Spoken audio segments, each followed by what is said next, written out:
Hello guys, welcome to our channel Panchal Maths Classes. I am Rakhi Panchal.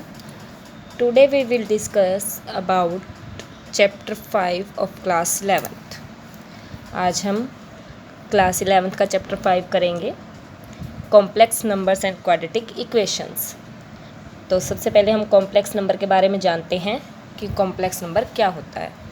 तो complex number होता है हमारा a plus iota b की form में, a plus iota b इस form में हमारा कॉम्प्लेक्स नंबर होता है। जैसे कि नेचुरल नंबर है, हम नेचुरल नंबर वैसे किससे दिखाते हैं? अगर हम नेचुरल नंबर की बात करें, नेचुरल नंबर की, तो वो किस नेचुरल नंबर की नोटेशन हम n से दिखाते हैं। और वो कैसे दिखाते हैं? 1 2 3 इस तरह से हम दिखाते हैं। होल नंबर की नोटेशन हम होल नंबर उसकी नोटेशन हम w से दिखाते हैं। वो क्या होते हैं? 0 1 2 इस तरह से हम दिखाते हैं।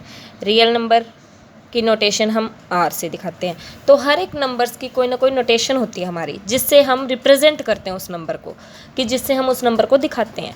तो कॉम्प्लेक्स नंबर को हम किससे दिखाते हैं? z से, स्मॉल z। ये होती है कॉम्प्लेक्स नंबर की नोटेशन। स्मॉल z से हम कॉम्प्लेक्स नंबर को दिखाते हैं। और होता क्या complex number? a plus iota b।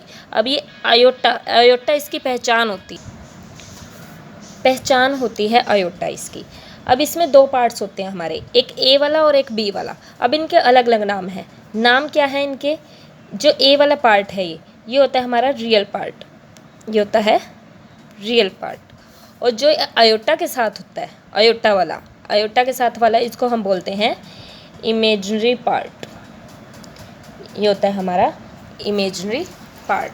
तो यानी कि कॉम्प्लेक्स नंबर हमारा z is equal a plus iota b की फॉर्म में होता है, जहाँ पर दो पार्ट होते हैं। एक होता है हमारा रियल पार्ट और एक होता है हमारा इमेजिनरी पार्ट। तो ये हमारा कॉम्प्लेक्स नंबर है। वैसे अगर रिप्रेजेंट करें हम कैसे, आयोटा किस वजह से आता है? आयोटा आता है हमारा रूट के अंदर जब भी हमारा माइनस आ जाता है, जैसे कि -1 आ जाए या फिर -2 आ जाए। तो इस तरह के, जिसका क्या होता है, a number whose square is negative, जिसका स्क्वायर नेगेटिव होता है, इज नोन एज, क्या बोलते हैं उसको? इमेजनरी नंबर उसको बोला जाता है। यानी कि जिसका नेगेटिव के रूट के अंदर आता है उसको हम क्या बोलते हैं? इमेजनरी नंबर्स बोलते हैं। तो इसलिए जो ये आयोटा आता है ये इसीलिए आता है क्योंकि रूट के अंदर नेगेटिव हो। तो ये आयोटा b ये हमारा इमेजनरी पार्ट हो जाता है और ये हमारा रियल पार्ट होता है। ये रियल होता है और ये इमेजनरी हमारा पार्ट बन जाता है। दो पार्ट से मिलकर जो है हमारा कॉम्प्लेक्स नंबर बनता है। उसके बाद आती है पावर ऑफ आयोटा। अब आयोटा की पावर्स के बारे में हम जानते हैं। उसके बाद पॉइंट आता है हमारे पास पावर ऑफ आयोटा, इसको आयोटा बोलते हैं हम। तो आयोटा की पावर के बारे में जानते हैं। तो सबसे पहले हमारी आयोटा की वैल्यू होती है रूट के अंदर -1। उसके बाद आयोटा स्क्वायर मतलब इसका हम स्क्वायर कर देंगे। तो जब इसका स्क्वायर करें तो रूट से हमारा कैंसिल हो जाता है, क्या बन जाता है हमारा? -1। तो आयोटा स्क्वायर की वैल्यू हमारे पास क्या आ जाती है? -1। उसके बाद हम निकालते हैं आयोटा क्यूब। तो आयोटा क्यूब यानी कि रूट -1 का क्यूब। इसी तरह से लिख सकते हैं हम इसको हम 3 बार लिख सकते हैं ऐसे, root -1 multiply root -1 multiply root -1। तो इस तरह ये जो हमारा बनेगा ये क्या बन जाता है हमारे पास? -1 इंटू आयोटा। ये हमारी वैल्यू किसकी होती है? आयोटा की। तो ये आ गया माइनस का आयोटा, यानी कि आयोटा क्यूब की वैल्यू हमारे पास आ गई है माइनस का आयोटा। उसके बाद आयोटा 4, तो उसमें भी क्या कर सकते हैं हम? Iota square multiply iota square. तो आयोटा स्क्वायर क्या होता है? -1 मल्टीप्लाई -1, ये लिख सकते हैं हम 1, यानी कि आयोटा की पावर 4 हमारे पास वैल्यू ये आ जाती है। यानी कि हमारे पास 4 वैल्यू हमें याद रखनी पड़ेगी नॉर्मली, उसी से हम सारी वैल्यूज़ निकाल सकते हैं। आयोटा की वैल्यू हमारे पास रूट के अंदर -1, फिर आयोटा स्क्वायर की वैल्यू आई है हमारे पास -1। उसके बाद आयोटा क्यूब की वैल्यू हमने निकाली है माइनस का आयोटा। उसके बाद आयोटा 4 की हमारे पास वैल्यू होती है 1। तो इस तरह से हम जो है जितनी मर्जी पावर आ जाए हम उस पावर को सॉल्व कर सकते हैं। तो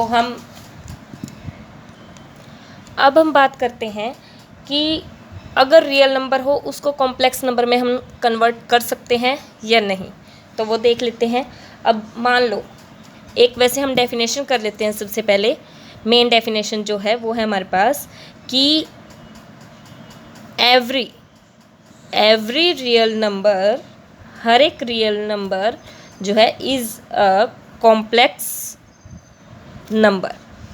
हर एक रियल नंबर जो है कॉम्प्लेक्स नंबर हमारा बन जाता है। वो कैसे बन जाता है वो अब हम सीख लेते हैं। अब रियल नंबर है, मान लो रियल नंबर कोई भी, मान लो 5 है, सिंपल रियल नंबर है हमारे पास। अब इसको हम कॉम्प्लेक्स में कैसे कन्वर्ट कर सकते हैं, तो इसको हम प्लस आयोटा 0 ये चीज़ हम कर सकते हैं। यानी कि हमारा रियल पार्ट तो हमारा यही है और इमेजनरी वाले में हमने क्या लगा दिया है, 0 लगा दिया है, क्योंकि 0 के किसी के साथ भी हम मल्टीप्लाई करें तो वो क्या आ जाता है, 0 ही आ जाता है।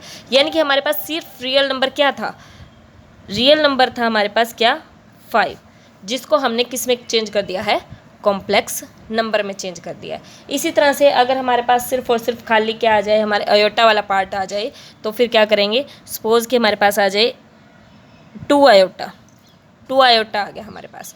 तो अब इसको कैसे लिख सकते हैं हम, इसको लिख सकते हैं 0 + 2 आयोटा। तो यहाँ पर ये हमारा रियल पार्ट बन गया है 0 और ये हमारा इमेजनरी पार्ट बन गया है।